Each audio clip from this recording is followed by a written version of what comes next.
kwa babiem. Edwa Badum TV Bejam Jumedi so multimedia at 30. Asedane ya wodia nso ka ho bi na dia bebre aba. Enso ne ye hu nti se yatena mu for 30 years. Na radi guso ehiraye medinu wo ho. Adwuma no ye na kama dia na ye moa. Yeda mwase papa obia yeda mwase. Na yebedi nkomo bi na mamenkai wo se Malta Guinness. Eno ana wadwa maso pe Malta anomo dia na ekamfo Malta Guinness e dia mawo. Na difference na se Malta Guinness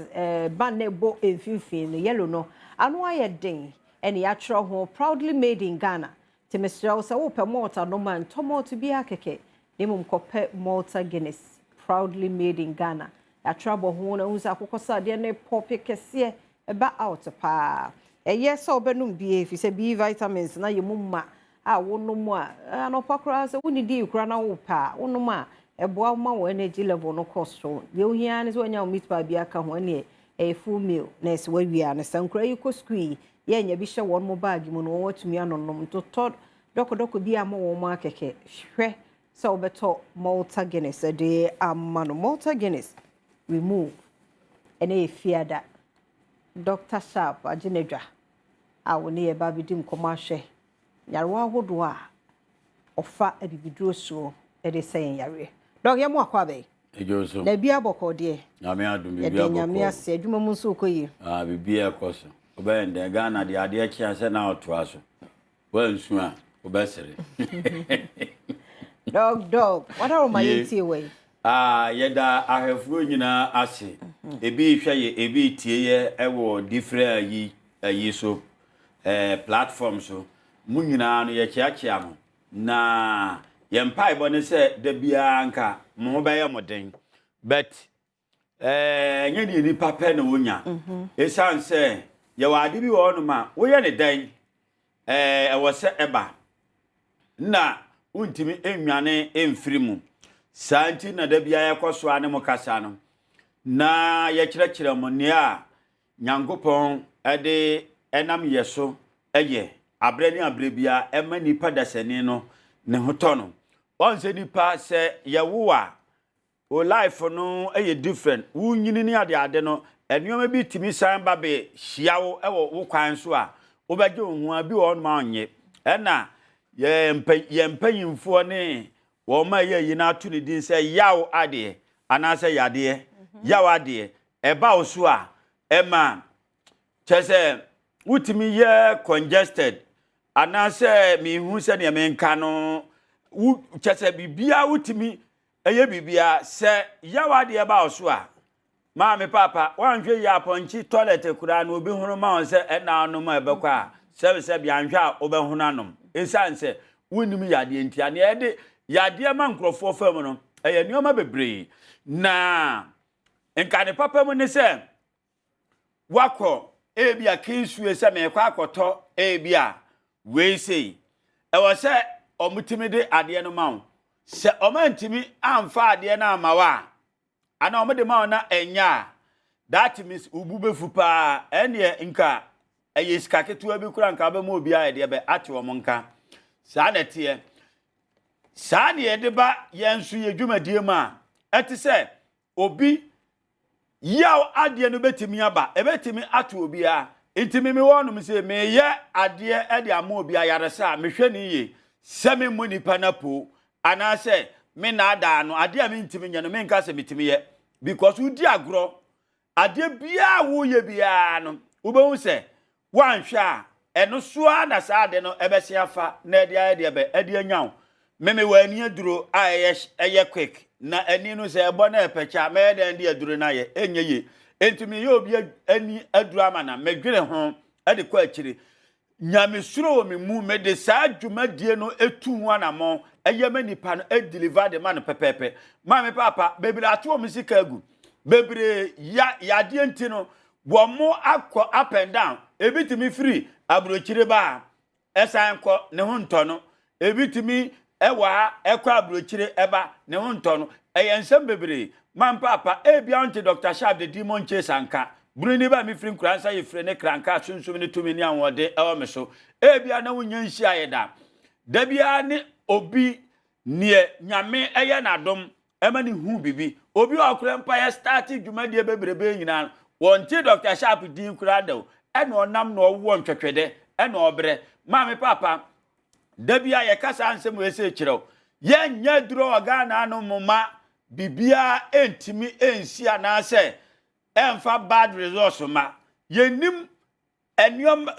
tumi ni anwode anyame de amaye eni haban ye kita ngiye nka nkire ose ya ye drama no me pato obi anu no betima use sawede no agise Dr. Sharp nkoa se bia wa ye drama na anye ya wonim na duro wonim ni obeka bia no me pato owo hu aduro sa na tie ngiye ntimi nkire ose bra na betwen wa Adom TV animu ha fa nipa no bra nipa na wosi ya amana wosi entima nyinufa no bra Adom TV animu anu na fa na betwen ntiri ye ba ye wura ha no mpa acha mo wa ha wo no squad mo wa ubetimi dia police fu nyina aka na kese Sharp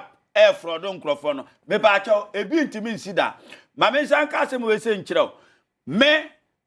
maduro ye no anansesam nim me mpa anansesam na afe ye drama na wakotie bibi so na se mpa acha ye nya sa ma me ka se nkire the spirit na che spirit se wo ya ade ne dia wo start ye na wo se utimi ye ma me papa sa na tie obi biara enu onuma obetimi afre se afia me ba no me start ba me se obi fro krampo wo de oye program bia obi fre osese a me ma obe ye 500 million kan se man fa no attack me o TV no so se atene me unya bi da wanga na kura unya gise bia me na me se me de bibi be chode ye journalist bebre wo man ma ya shombo binum 4 years ebi mu de nipa basa wo de no ba me deliver the end the amount sa na tie Mami papa Dr. Sharp na ye the most promised spiritual center in West Africa. Me ba to sa na tie. Sesia otiso. Tie. Wo ya de we bia ha ho. Emfa nkochiri mre. Oba me hono me na se anye ya. Message you see come. Messi mo 15,000 Ghana cedis. E dey account because my waste of time. Mami papa tie. Obi ya de atwere epilepsy edi mfie senya ye ma ebekọ. Ye duro nchiri hwe ye ma waduro anu wa start di aduane bia obi ho no ma ya de ba ko ye tuale nuane be 50 ana 50 me ba che ohun de oni akase nsuo nko anu be prescribe ama na gese ade no etwa short wo enu a ye ma ebekọ stroke ye ekọ asthma ye ma ebekọ bia di yes sen breast cancer me ba che ye ma ebekọ wo kidney problem ye ma ebekọ hole in heart kidney problem wo da dialysis so a me pa cha me yemo ebekọ asem na me ka kire no mpa cha da bia amekam anum na nye TV ketuwa wo anase wo tie nka o ba bia wa hwe ye o ba bi na bia wanya kwan wo no mpa cha wo tim betwen wa Adom ha because ye Dr. Sharp kro na ye nwane liver problem yemo ebekọ diabetes me pa cha yemo wa 1 hour time yemo odi asikire cancer ye manekọ o se ye manekọ Yaya eye problem wani na afira kora emfansi mi ho so ekuro me ye pressure me pa twa ye awo problem ye hepatitis madness obi abodama me pa twa me use 6 minutes pe ana de tedam no e de free nipa no ne so ma me papa sa na te ye uba na eno no utua sika nyina me pa twa ye ba ye no at once ya de ama 6 minutes pe na on say nipa ni bi ye bad yo wo beba no me wonom no ya waduro nti no ya galo ni o ya ma we ya bia na ni sika no ehwa nti no wo no de man ne ho to ne kakra bia na gese wadwane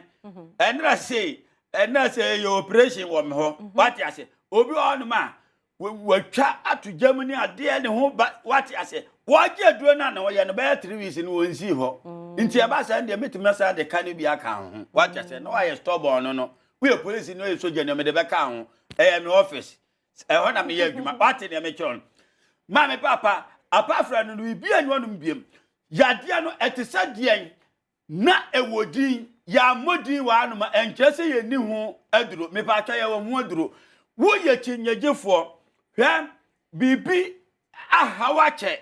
yade ahawache wo fra ye a enya nioma ni nyina na TV no so ma ye kwan se ye nka itu fra yenya ye betimi akro se ye si ye na ya nka ni TV no so na ye ba na nye ye no so be twen wa o se papa na ka se what ya se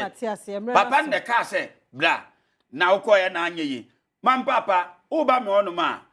me o ka soa fa ka soa ka so be su o ka soa overhead na se usu overhead na se a but of ka eco new market na ka so be su ADB bank usie ni pa bia o ADB bank na ni mo ma ka chen se o ko Dr. Sharp me consultation 200 Ghana cedis o ba boa ho me ma waduro no na utuatua sika no ngakra o bi beto asiansa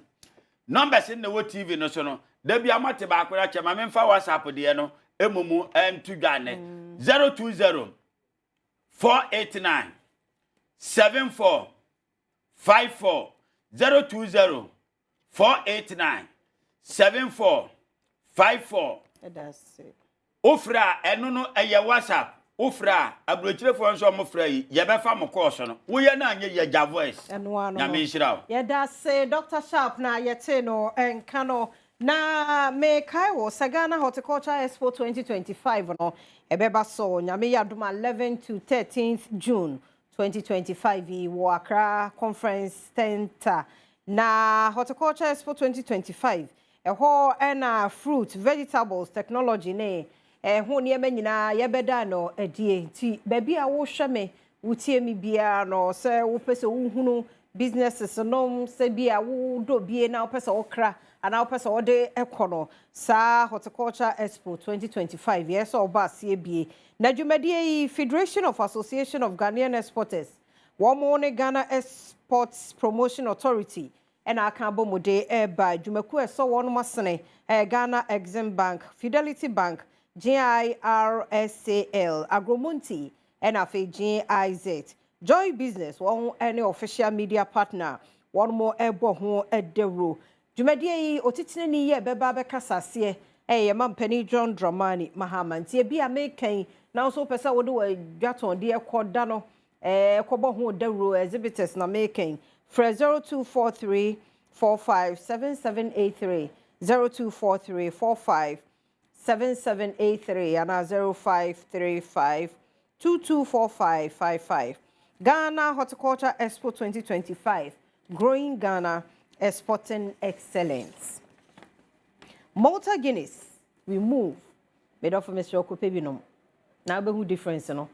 Sa wo pe Malta no ma ento Malta bi akeke kasa wo pe Malta Guinness. E should be enso ye simple baby a na bia utimi ebie so nom ye ohia nsa achele kakra na onya meat pie aka ho anopa ifa enyo breakfast na wabo nse wanu ho wo no Malta Guinness no hye no so se B vitamins ahodo no wo ma beboa wasiesie ni padua no nkra no ikosku anya bi ma wo mo wo behuru selebo na ebo ho no proudly made in Ghana bo ho na yellow na no odin akokosrade kama fefefe nti wunya bi eboa Malta Guinness we move.